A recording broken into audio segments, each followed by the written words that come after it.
Morning friends. Wisdom tree जो अपनी विशेषता के आधार पे आप लोगों के समक्ष बिहार स्पेशल का सीरीज़ स्टार्ट किया है। बेसिकली इसमें फैक्चुअल बहुत कम है, लेकिन कंसेप्चुअल ज़रूर आपको एक अंडरस्टैंडिंग डेवलप कराएगा बिहार को लेकर के।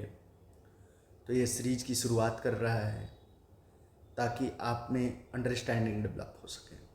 तो लेट्स स्टार्ट। मध्य विद्यालय में पढ़ने वाली रेशमा बहुत खुश थी। उसकी कक्षा 6 के सभी छात्रा अपने वर्ग शिक्षक के साथ बोधगया, राजगीर, नालंदा, पावापुरी के ऐतिहासिक स्थलों को देखने के जा रहे थे।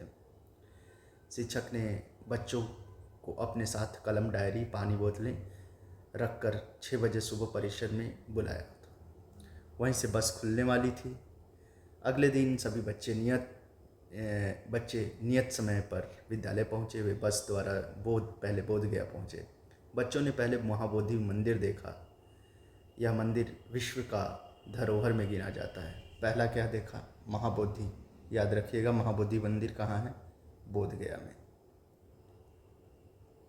नाउ इस मंदिर में ध्यानरत बुद्ध की प्रतिमा के दर्शन के बाद सबने मंदिर के पीछे स्थित बोधि वृक्ष देखा।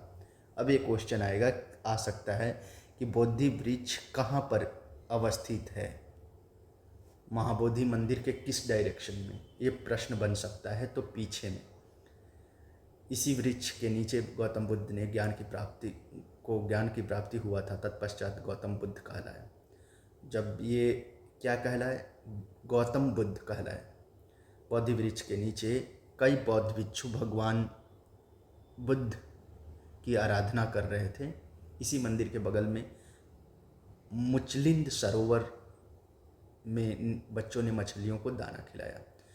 अब ये चीज़ को याद रखना है कि जो महाबोधि मंदिर है उसके बगल में कौन सा सरोवर है?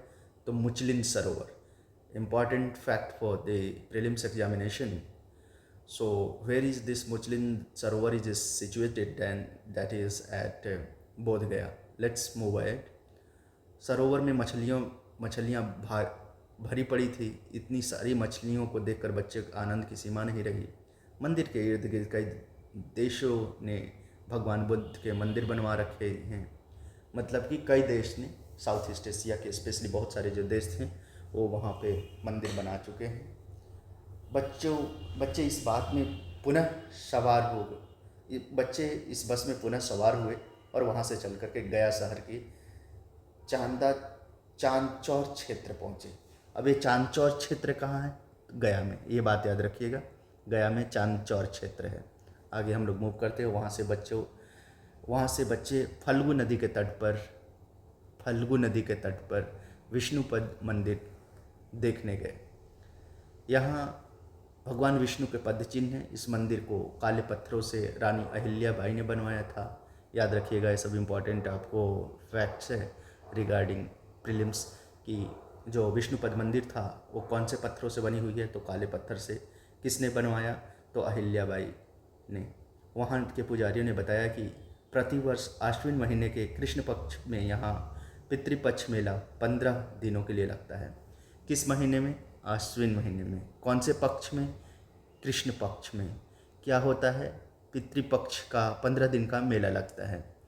विष्णुपद से सभी बच्चे दोपहर 12 बजे के आसपास राजगीर पहुँचे। राजगीर के गर्म जल कुंड में पाँव हाथ धोने के से बच्चों की थकान मिट गई। अब राजगीर में किस टाइप के कुंड मिल रहे हैं? तो गर्म पानी के कुंड। ये याद रखिएगा जनरली कि राजगीर में गर्म पानी के कुंड हैं। आगे हम लोग मूव करते हैं। इसी क्रम में शिक्षक ने बताया कि राजगीर चारों ओर से पहाड़ियों से घिरा हुआ है। इन पहाड़ियों में गंधक है, इसीलिए यहाँ से गर्म पानी का स्राव होता है।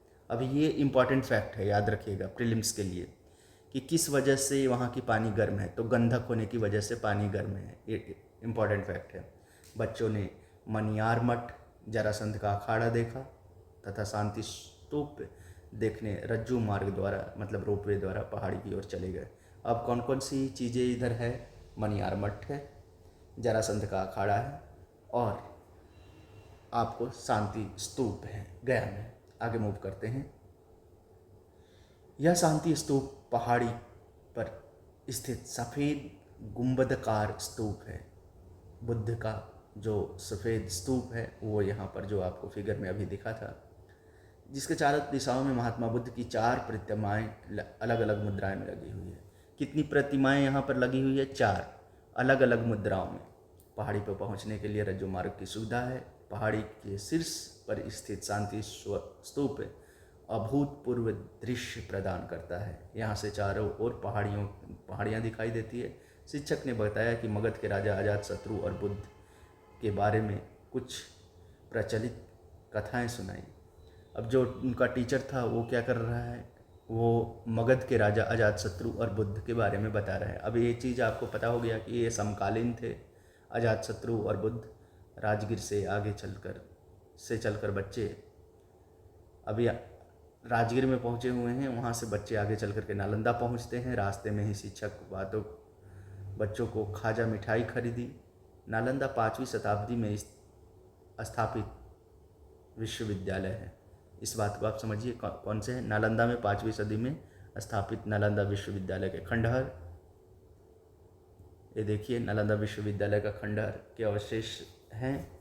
यह विश्वविद्यालय ज्ञान विज्ञान के अंतर्राष्ट्रीय केंद्र के रूप में विख्यात था। यहाँ नामांकन के लिए प्रवेश परीक्षा होती थी। देश विदेश से 10,000 से ज़्यादा विद्यार्थी यहाँ रहकर अध्ययन करते थे। बच्चों ने पुस्तकालय छात्रावास को देखा।